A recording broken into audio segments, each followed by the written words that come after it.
Doctor Sheikh से request करूंगा कि कृपया हमें अपने बारे में थोड़ा बताएं और अपने विचार रखें।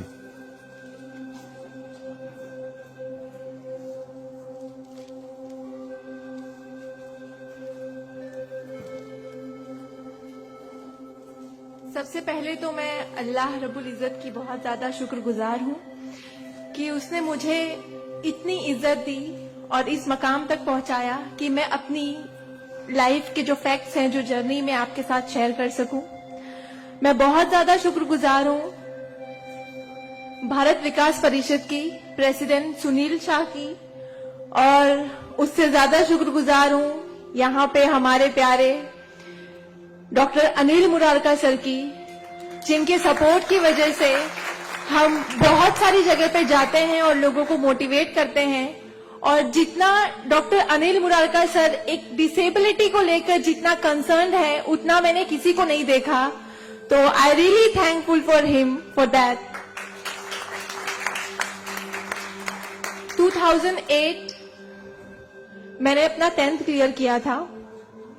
मैंने टॉप किया था पूरे जोगेश्वरी में विद 92.15% लेकर, और मेरा ख्वाब था कि मैं डॉक्टर बनूं और लोगों को सर्व करूं। मैं मिडिल क्लास से ताल्लुक रखती हूं। मेरे जो अब्बू हैं वो वेजिटेबल वेंडर हैं, तो हमारे घर पे बहुत फाइनेंशियली प्रॉब्लम थी। तो मेरा बस एक ख्वाब था कि मैं डॉक्टर बनूं, लोगों की हेल्प करूं, और उसके लिए मैंने साइंस में एडमिशन लिया। देन 11 साइंस जब मैंने एडमिशन लिया, मेरा कॉलेज बैंड्रा में था और मेरा घर जोगेश्वरी में। मैं रोज लोकल ट्रेन से ट्रैवल करती थी Jogeshwari to Bandra. 7 October 2008 that was the day जब मैं कॉलेज से घर वापस आ रही थी। मेरे सेमेस्टर चल रहे थे उस वक्त, और सुबह 10 बजे का वक्त था। 10 बजे आप सब लोग मुंबई से बिलोंग करते हैं, सबको पता है लोकल ट्रेन में बहुत रश आर होता है। वो ट्रेन जब अंधेरी से निकली, मैं अपनी सीट से उठी और मुझे नेक्स्ट स्टेशन मेरा जोगेश्वरी था, मुझे वहां उतरना था। लेकिन मेरे सीट से उठने और स्टेशन के आने तक के बीच में वो एक लम्हा था जिसमें मेरी पूरी जिंदगी बदल गई। मैं जब सीट से उठी, उसके नेक्स्ट मोमेंट मैंने अपने आप को ट्रेन की पटरियों के नीचे पाया, और जब मेरी आंखें खुली तो वही ट्रेन जिसमें मैं ट्रैवल कर रही थी वो मेरी आंखों के ऊपर से बहुत तेजी से गुजर रही थी। एक लम्हे को लगा कि मैं कोई ख्वाब देख रही हूं, लेकिन जब ट्रेन पूरी तरह से मेरे पैरों से गुजर गई, मैं वहां हेल्पलेस थी। और जब बहुत दूर जाके किसी ने चेन रोकी, वो ट्रेन रुकी, और उस ट्रेन को रुकता हुआ देखकर मुझे एहसास हुआ कि मैं कोई ख्वाब नहीं देख रही हूं, मैं सच में ट्रेन से गिर चुकी हूं, और मैंने अपनी दोनों टांगे उस ट्रेन के पहियों के नीचे आ गई है जिसमें मैं ट्रैवल कर रही हूं। वो पूरी 12 डब्बे की ट्रेन मेरे पहियों से गुजर गई, किसी ने चेन रोकने की हिम्मत नहीं की। और मैं जब वहां गिरी तो लोगों ने मुझे देखा, और 10-15 मिनट बाद काफी लोग आए, मेरे आसपास खड़े हो गए। मेरे पास सेलफोन नहीं था। मैंने अपनी बैग से उस वक्त डायरी निकाली, मैंने लोगों को फरियाद की, बहुत रिक्वेस्ट की, बहुत रोया वहां पर कि मेरे घर पे एक फोन कॉल करके बता दो कि मैं यहाँ पे हेल्पलेस पड़ी हूँ विथ हेवी ब्लीडिंग, मेरे बचने की कोई चांस नहीं है। एटलीस्ट मेरे घर वालों को पता होना चाहिए कि मैं यहाँ पे इस हालत में हूँ, मुझे लावारिस लाश बन के नहीं मरना है। बट उस वक्त मैं यही कहूंगी कि अल्लाह ताला की मसलहत थी। अल्लाह ताला उस वक्त जो मेरी तकदीर में था, किसी ने मेरी हेल्प नहीं की, और मैं वहां पे 30 मिनट ऑलमोस्ट मैं ट्रैक पर विथ हैवी ब्लीड, मेरे दोनों पैर ट्रेन के पहियों के नीचे आ गए थे। मैं उसी हालत में पड़ी रही और मैं कॉन्शियस थी। मैं बस लोगों के सामने रो रही थी कि मुझे कोई पानी पिला दो, कोई घर वालों को कॉल कर दो, लेकिन किसी ने हेल्प नहीं की। And after 30 minute I got railway help. Then मुझे गवर्नमेंट हॉस्पिटल लेकर जाते हैं, वहां पर भी कुछ ओटी स्ट्राइक होता है, मुझे फौरी ट्रीटमेंट नहीं मिलता है। एंड देन मेरा एक्सीडेंट सुबह 11 बजे होता है, और मुझे 6 बजे जब मेरी फैमिली प्राइवेट हॉस्पिटल लेकर जाती है, देन आई गॉट ट्रीटमेंट।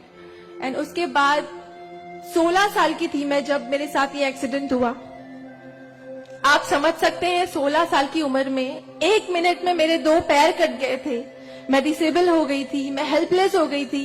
मैं खुद से उठ नहीं पा रही थी, ना बैठ पा रही थी, ना एक तरफ से दूसरी जगह मूव हो पा रही थी। मैं मेंटली डिसेबल हो गई थी, फिजिकली डिसेबल हो गई थी और फाइनेंशियली कंडीशन भी काफी वीक थी। वो सारी चीजें मेरे दिमाग में चल रही थी और जब लोग मुझे देखने आते थे तो कुछ लोग हमदर्दी में नेगेटिव कमेंट्स भी करते थे कि 16 साल की बच्ची है, 2 पैर खो दिए हैं, सारी जिंदगी माँ बाप के ऊपर बोझ रहेगी, ये जिंदा क्यों है, इससे अच्छा ये मर जाती।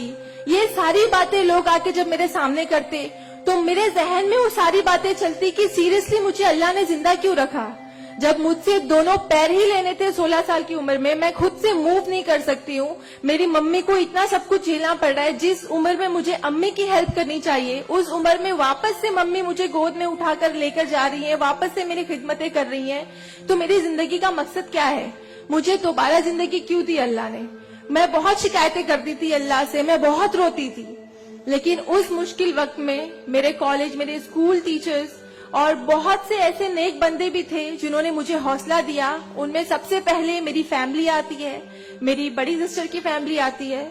मेरी मम्मी ने मुझे एक जुमला कहा जो जिंदगी भर और मैं हर फंक्शन में बोलती हूँ, वो कि बेटा तुम रो मत, तुम्हारे साथ आज जो ये हादसा हुआ है, अल्लाह ने तुमसे सिर्फ 2 पैर लिए हैं, तुम्हारे पास तुम्हारा दिमाग है, तुम इतनी फास्ट ट्रेन से गिरी हो, तुम्हारे सर पे चोट लग सकती थी, तुम्हारी जान जा सकती थी, लेकिन अल्लाह ने सिर्फ तुमसे 2 मामूली पैर लिए हैं। क्या पता फ्यूचर में तुम्हारे लिए बहुत कुछ रखा हो। तब मुझे बातें उनकी समझ नहीं आती थी, लेकिन अल्हम्दुलिल्लाह अल्लाह का लाख लाख शुक्र है कि आज इस मौके पर जब लोग मुझे एज अ इंस्पिरेशन समझते हैं, एक आइडियल करते हैं, तो मुझे समझ में आता है कि मेरी अम्मी सच बोलती थी कि हौसला रखो, सिर्फ 2 टांगे गई है। आज मैं जब अपने प्रोस्थेटिक लेग से चलती हूँ तो लोगों को पता नहीं चलता कि मेरे पास 2 पैर नहीं है, मेरा एक पैर थाइस के पास से नहीं है, दूसरा नी के पास से नहीं है, बट लोगों को ये अंदाजा नहीं होता है। तो बस मेरी अम्मी ने जो एक बात कहा था कि अल्लाह पे यकीन रखो बच्चा, तुम्हारे साथ जो हो रहा है और जो होगा वो सब अल्लाह ने प्लान किया हुआ है, तुम बस हिम्मत मत हारो कभी भी और बस डटे रहो अपने जुनून के पीछे कि तुम्हें डॉक्टर बनना है। तुम्हारी 2 टांगे नहीं तो क्या हुआ, तुम्हारे पास दिमाग है, तुम ज़हीन हो, तुम आगे बढ़ो। और क्या पता तुम आगे लोगों को लोग तुम्हें आइडियलाइज करें इस चीज को लेके। मेरे डॉक्टर संजय कंधारिया, ऑर्थोपेडिक सर्जन, उन्होंने सबसे ज्यादा सपोर्ट किया इस बात को लेकर कि तू डॉक्टर बन। मैंने अपनी जीने की उम्मीद छोड़ दी थी, डॉक्टर बनने की उम्मीद छोड़ दी थी, लेकिन जब उन्होंने मुझे बताया कि तुम डॉक्टर बन सकती हो, तुम बनो, देन मैंने प्रिपरेशन स्टार्ट की। सीईटी कॉमन एंट्रेंस टेस्ट होता है to getting in admission in medical college, मैंने वो क्रैक किया। I got 3rd rank all over Maharashtra in PH quota. And after that मुझे बहुत खुशी हुई कि मैंने 3rd रैंक क्लियर किया है। Now I got admission, I will get admission in MBBS. But वहां पर भी एक प्रॉब्लम थी मेरे लिए कि मुझे डिसेबल परसेंटेज 89% डिसेबल हूं मैं, और मेडिकल में एडमिशन के लिए 40 to 70 there is a criteria to get admission for MBBS. मैं मोर देन 70% डिसेबल हूं, ये कहकर मुझे उन्होंने डिनाई किया कि आप एलिजिबल नहीं हो, आप एमबीबीएस में एडमिशन नहीं ले सकते हो, आप डॉक्टर नहीं बन सकते हो।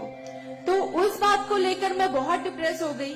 देन मैंने वापस अपनी डॉक्टर से हेल्प मांगी। उन्होंने मुझे एक मशवरा दिया कि आप हाईकोर्ट जाओ, बॉम्बे हाईकोर्ट, और जिस बात के लिए एक नॉर्मल स्टूडेंट को सिर्फ पढ़ाई करनी होती है, अच्छा रैंक लाना होता है, मुझे उस चीज के लिए मैंने वो किया, लेकिन उसके बाद भी मुझे बॉम्बे हाईकोर्ट जाना पड़ा। एंड मैं गई, मैंने अब हार नहीं मानी और मैं गई, बिकॉज वो मेरा हक था, मुझे डॉक्टर बनना था। और जब मैंने वापस अपनी नॉर्मल जिंदगी स्टार्ट की अपने प्रोस्थेटिक लेग से, मैंने आना जाना शुरू किया, अकेले ट्रेन ट्रैवल करना शुरू किया, देन मैंने रियलाइज किया कि मेरे अंदर कोई कमी नहीं है, मैं एक नॉर्मल लड़की हूँ, मेरे पास पैर नहीं तो क्या हुआ, मैं लोगों को सर्व कर सकती हूँ, मेरे अंदर पैशन है डॉक्टर बनने का। तो मैंने वो बस अल्लाह पे यकीन रखा और मैंने ये सोचा कि अगर अल्लाह ने मेरी किस्मत में रखा है डॉक्टर बनना तो मैं जरूर कोर्ट में फाइट करूंगी। एंड देन मैं बॉम्बे हाई कोर्ट गई इन 2011 और वहां पे मेरा केस मोहित शाह, चीफ जस्टिस मोहित शाह ने देखा, उन्होंने मुझे ऑब्जर्व किया, मेरे प्रीवियस स्टडी रिकॉर्ड्स देखे, वो सारी चीजें देखे, और उन्होंने जब मेरा पैशन देखा डॉक्टर बनने का, सर्व करने का, देन उन्होंने मेरे फेवर में फैसला दिया। एंड 2011 अल्लाह का लाख लाख शुक्र है कि मुझे इंडिया के टॉप मोस्ट कॉलेज में एडमिशन मिला, which is Seth GS medical college and KM hospital. Then 2011 में मैंने अपना एमबीबीएस में एडमिशन लिया।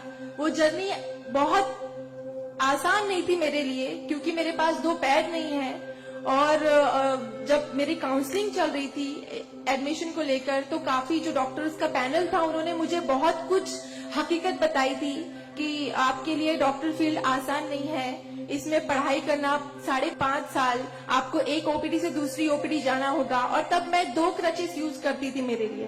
तो आपके लिए बिल्कुल भी आसान नहीं है, आप हार जाओगे, 1 साल पढ़ोगे, दूसरे साल आप डिनाई कर दोगे, एडमिशन नहीं लोगे, आप गिव अप कर लोगे। लेकिन बस मैंने दिल में ठान लिया था कि मुझे इन्हें गलत साबित करना है, और मुझे लोगों को प्रूव करके दिखाना है कि एक लड़की जो 89% डिसेबल है, जिसे लोग ये कहकर सुनाते थे कि सारी जिंदगी माँ बाप के ऊपर बोझ पर बनी रहेगी, उन्हें प्रूव करना है कि मैं डॉक्टर बन के लोगों को सर्व कर सकती हूँ। और जो मेरे दूसरे डिसेबल भाई बहन हैं, उन्हें भी शो करना है कि after disability, after accident, post accident जो लाइफ होती है वो आप नॉर्मल गुजार सकते हो अपने हौसले की बनिस्बत। तो मैं बस 5.5 साल मैंने बहुत कोशिश की, बहुत दर्द सहे, लेकिन मैंने अल्हम्दुलिल्लाह 2016 में फर्स्ट क्लास से मैंने अपना एमबीबीएस क्लियर किया। और इस बात को देखते हुए मुझे बहुत खुशी होती है, इस बात को बहुत प्राउड मोमेंट था मेरे लिए कि इन 2016 ऑन वुमेन्स डे 8 मार्च मुझे बॉम्बे हाई कोर्ट में फेलिसिटेट किया गया, जो एक हिस्टोरिक मोमेंट था वहां पर कि आउटसाइड से किसी को उन्होंने फेलिसिटेट किया। देन उसके बाद मुझे काफी कॉल्स आए एज अ मोटिवेशनल स्पीकर, मुझे काफी अवार्ड्स मिले, और तब मैंने सोचा कि मेरी जर्नी सिर्फ एमबीबीएस तक नहीं है, मुझे लोगों को और प्रूव करना है कि 89% डिसेबल होके अगर मैं एमबीबीएस कर सकती हूँ, तो मुझे मेडिकल फील्ड की हायर डिग्री अचीव करनी है, which is MD, medicine in doctor in medicine. Then मैंने उसके लिए भी कॉमन एंट्रेंस टेस्ट दिया, and again I got third rank in all over Maharashtra. और यहाँ पर भी देन अगेन उन्होंने प्रॉब्लम क्रिएट की मेरे लिए। After completing my MBBS with flying colours, उन्होंने वापस मेरा मेडिकल एडमिशन डिनाई किया कि आप नहीं कर सकते हो because you are 89% disable. Then मुझे एक बहुत हम्बल इंसान मिले, member of parliament Kirit Somaiya sir, उन्होंने फौरन से मेरी एप्लीकेशन सेंट्रल हेल्थ मिनिस्टर के पास लेकर गए, और वहां से विद इन 2 डेज ये जो क्राइटेरिया है 40 to 70% डिसेबिलिटी का मेडिकल में एडमिशन के लिए, this is a 20 years old clause, और विद इन 2 डेज ये क्लॉज चेंज करवाया उन्होंने बिकॉज ऑफ माई एप्लीकेशन। वो क्लॉज चेंज होके बस ये है कि मिनिमम 40% क्राइटेरिया है, और मोर देन 70% जो भी डिसेबल हैगा they will get admission in medical field. तो मेरी जो जर्नी थी यहाँ तक की, और उसके बाद मैंने रिसेंटली 2019 में मैंने एमडी में एडमिशन लिया, और with same college Seth GS medical college in KM hospital, और मैं अभी रिसेंटली फर्स्ट ईयर रेसिडेंट हूँ एमडी पैथोलॉजी में। मेरी जो यहाँ तक की जर्नी है, मैंने बहुत अच्छे से तो नहीं बताया आपको, लेकिन बहुत सारी बातें मिस है इसमें बिकॉज मेरे पास टाइम नहीं है, आप लोगों को भी लेट हो रहा है। लेकिन ये सारी जो मेरी जर्नी है, ये सब बताने का मकसद यही है आप लोगों को कि जिंदगी में देखो चाहे कुछ भी प्रॉब्लम आए, बिकॉज मेरी लाइफ में मुझे लगता है कि सारी प्रॉब्लम्स थी, फाइनेंशियल प्रॉब्लम्स थी, फिजिकल प्रॉब्लम थी, मेंटल प्रॉब्लम थी, सारे ऑड्स थी मेरी लाइफ में, लेकिन मैंने बस 2 चीजें ध्यान में रखी। एक तो मेरी अम्मी की बात की अल्लाह पर यकीन रखो, अल्लाह अपने बंदों से 70 माओं से ज्यादा प्यार करता है। एक माँ हमारी छोटे से दर्द को बर्दाश्त नहीं कर सकती, वो तो 70 माओं से ज्यादा प्यार करता है, तो हमें दर्द में कैसे रख सकता है वो? तो उसने जरूर कुछ अच्छा रखा है हमारे लिए। अगर छोटी सी प्रॉब्लम आई जिंदगी में तो उससे हार नहीं मानो, उससे लड़ना सीखो, हमेशा अपना हौसला जिंदा रखो, बिकॉज आपके पास अगर हौसला है तो आपकी लिए जिंदगी जीने की उमंग रहेगी, बिकॉज बगैर हौसले के कोई जिंदगी नहीं जी सकता। तो आप लोग प्लीज, अगर छोटी से छोटी प्रॉब्लम भी आए, कोई भी परेशानी आए, आप लोग लड़ना सीखिए और जिंदगी जीना सीखिए। बिकॉज मेरे एक्सीडेंट के बाद मुझे लगा मैं इतनी सारी कोशिशें नहीं करती तो मैं आज यहाँ पर खड़ी होके एज अ डॉक्टर आप लोगों से इंटरेक्ट नहीं हो रही होती। तो बस कभी भी हार मत मानिए। और ये एक शेर है आप सबके लिए, हौसले की तुर्कश में कोशिश का वो तीर जिंदा रख। तरकश मतलब जिसमें तीर रखते हैं। हौसले की तरकश में कोशिश का वो तीर जिंदा रख। हार चाहे जिंदगी में सब कुछ, हार जा चाहे जिंदगी में सब कुछ, मगर फिर भी जीतने की उम्मीद जिंदा रख। Thank you so much, thank you all of you मुझे इतने अच्छे से सुनने के लिए। और मैं बहुत ज्यादा थैंकफुल हूँ डॉक्टर अनिल सर की और भारत विकास परिषद की कि उन्होंने मुझे इतना सुनहरा मौका दिया आप लोगों से इंटरैक्ट का। Thank you. धन्यवाद।